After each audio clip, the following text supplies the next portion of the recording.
Apple has launched its latest iOS 18. What are some of the new features that make iOS 18 stand out this time around? We're going to talk about that today. Until then, if you haven't installed iOS 18 yet, you can jump straight to it by clicking on the link in the upper right corner. The first one to cover is the home screen editing feature.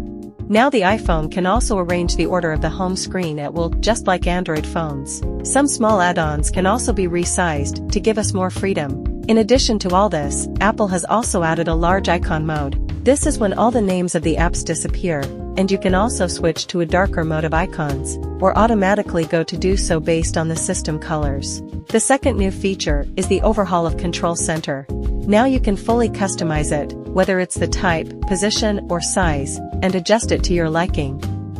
All those previous system default shortcut combinations can be taken away if you don't like them.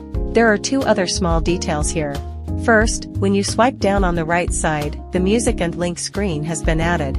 Second, when the control center is pulled down, there is an additional shutdown button on the top right of the screen. The iPhone is no longer limited to the flashlight and camera shortcuts. The two shortcuts below the home screen are now customizable. Press and hold the home screen, select Customize, and then select Lock Screen, and you can then change the two shortcuts on the home screen.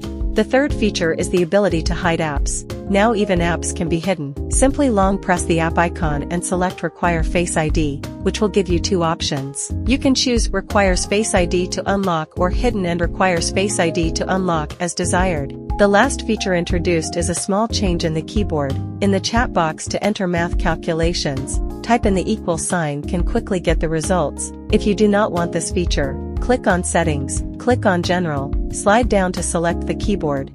Turn off the Show Math Results, so that when you enter math calculations will not show the results. These are the 4 features introduced in this issue of iOS 18. If you find it useful, don't forget to like and subscribe to our channel.